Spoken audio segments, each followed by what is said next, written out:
Here's my story. I'm 16, have family down in Alabama.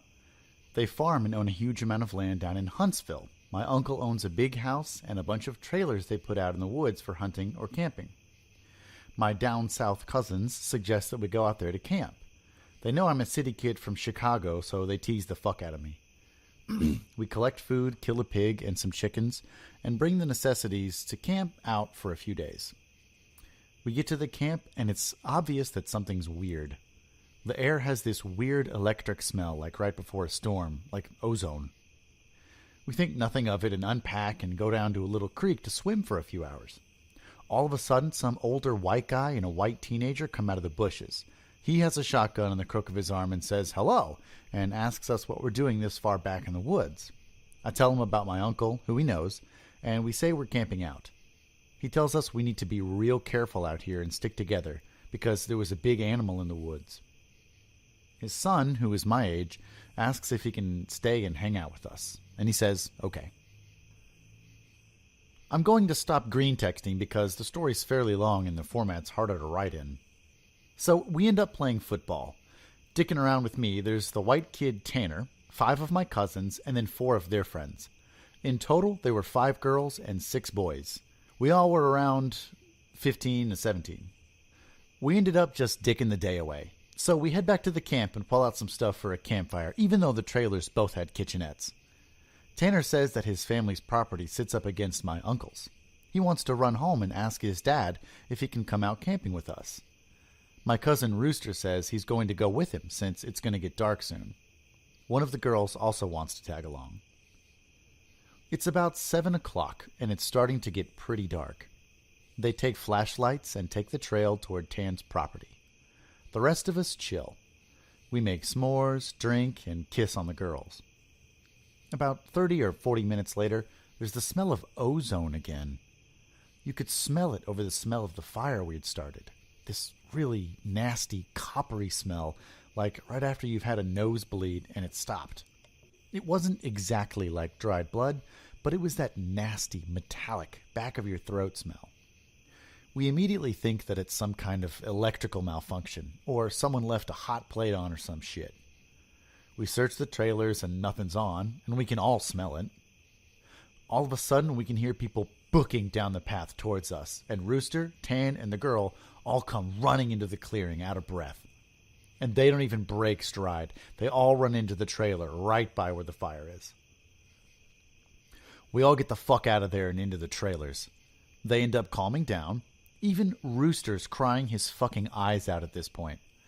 All the while, the fire is guttering lower and lower. So my other cousins say, fuck it, and are about to go outside to get the generator out of a shed between the trailers. Tanner goes, fuck no! Lock the front door, ain't nobody else going outside!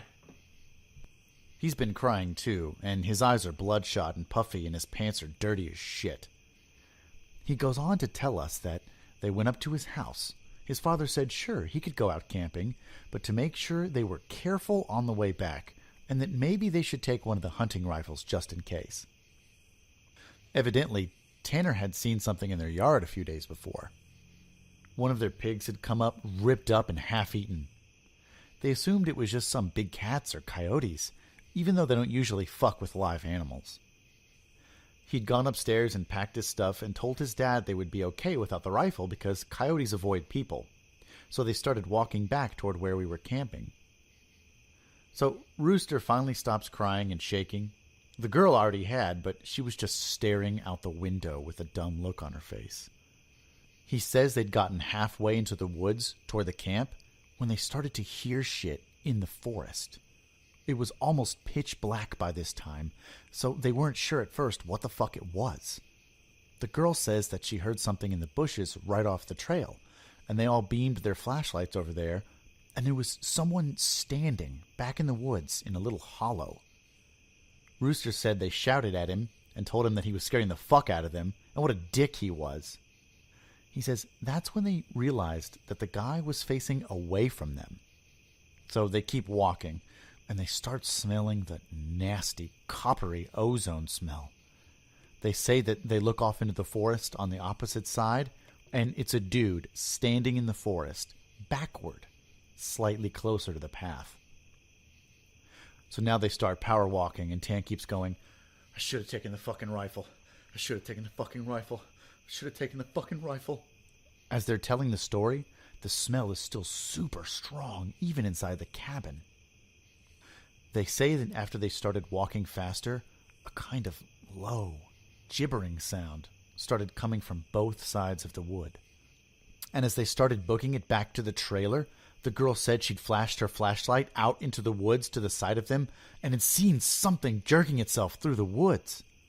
The gibbering just got louder and louder, and when they could see the light from our campfire, something had come out of the woods about 40 yards behind them onto the track, and they just flat out ran as hard as they could to the trailer. So we're out in the fucking woods, and we're assuming at this point it's some rednecks or some shit trying to fuck with us. All of a sudden, my other cousin, Junior, starts going on about how he went to school with a native kid that was telling him about the Goatman or some shit. We promptly tell him to shut the fuck up because we don't need any spooky talk right now. But he just keeps going on and on about how it's the fucking Goatman and how we're in his woods and blah, blah, blah. Now, at the time, I'd never heard of this Goatman or any of that. But then, a couple years ago, the year before I graduated from college, I had a Menom for a roommate, and I ended up asking him about it. And to sum it up, it's basically a fucking man with the head of a goat, and he can shapeshift, and he gets among groups of people to terrorize them. It's also supposed to be kind of like the Wendigo, and it's bad mojo to even talk about it, and even worse if you see it. Keep in mind, I didn't know this back when I was 16, so my cousin's going, the Goatman's trying to get in and fucking get us. The girls are all terrified. And my cousins and I are all fucking trying to figure out if it's just some hillbillies or if it's some animal. So all of a sudden the smell just goes away. Like to this day, I haven't even experienced anything like it. Like usually smells fade away or lessen. It just literally was there 1 second and then not the next. So it's after an hour, making it around 9 or 10. We've stopped shitting bricks enough to go back outside and stoke the fire again. We figure it was just some assholes trying to fuck with us, so we don't go back home, because we think if they do, they'll chase us through the woods or some crazy shit. Nothing else weird happens that night, and we stay another night, and for the main part of the night, nothing happens.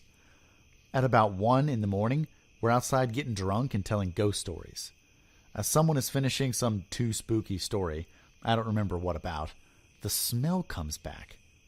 It's so fucking strong that one of the girls literally starts vomiting. I stand up and you can actually feel how clammy the air is. I say we should get inside and this isn't right. We should have just fucking left. We all go back inside and we're standing around. My cousin just keeps going on about how it's the Goatman. And my cousin Rooster tries to shut him the fuck up. And all the while, I'm just feeling that something's wrong and I can't figure out what the fuck it is. We end up sitting in there for a while. The smell is just as strong, and we're terrified and all huddled in the camper. We end up cooking brats for everybody because nobody wants to go outside. It's one of those packs with 4 brats. We have a total of 3 packs. I grill them up on the stove and give everybody a hot dog. I get mine. After a while, one of my cousins gets up and goes over to the pot to get another one. He starts grumbling about how I get 2 brats and everybody else only got 1, and I look at him like he's fucking stupid. I tell him that everybody only got 1 because there were 12 brats. If he wants more, he should open up a new pack and cook some more. That's when the girl that had been out with Rooster and Tan just starts screaming, "Oh, Jesus! Oh, Lord, get it out!" She's crying and shivering. And then it dawns on the cousin standing up, what the fuck is wrong? Me and him both glance around the room, and then I feel my heart fucking sink. I run the fuck out of the cabin, and the girl runs out with us. The trailer door is banging against the side of the trailer as everybody books out of the cabin. One of my cousin's friends asks us what the fuck was wrong. I start counting us. There's only 11 now. I shit you not. My cousin verified. There had been 12 people in the cabin. But being that everybody didn't really know each other well, nobody had really noticed the whole fucking time that there was an extra person.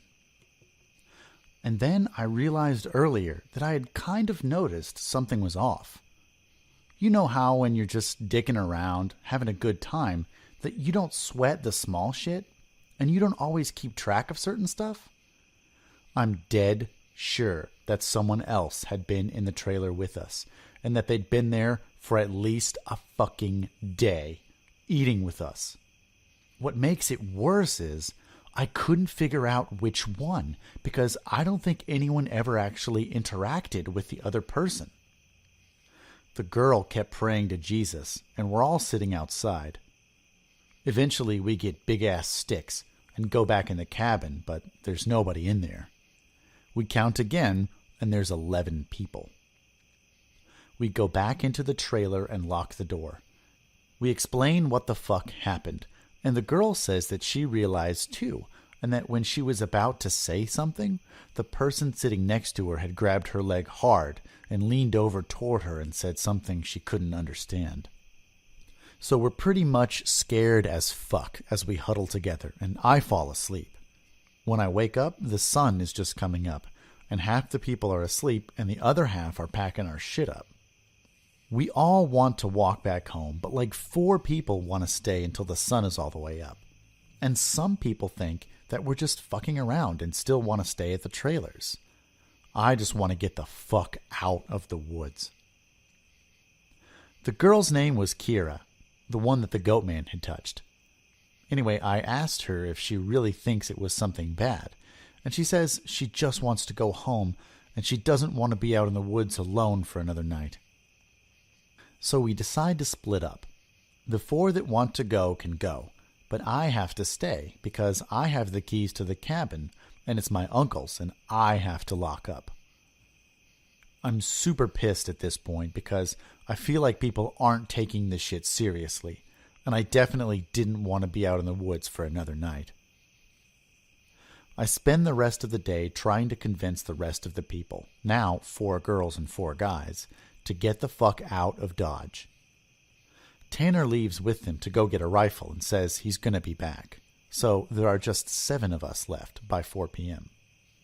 At around 5 p.m., he hasn't made it back yet, and we're getting extremely fucking antsy.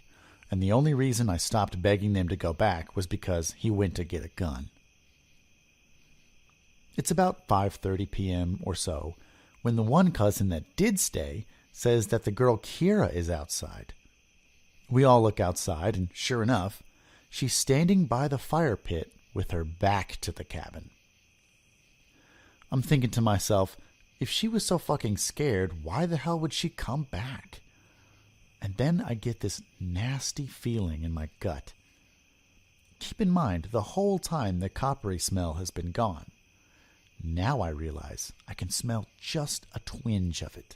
I say this to the rest of them and everybody, and these are the people that wanted to stay in the fucking woods after we had the goddamn Goatman in our midst, is laughing at me and asking if I set this up to scare them.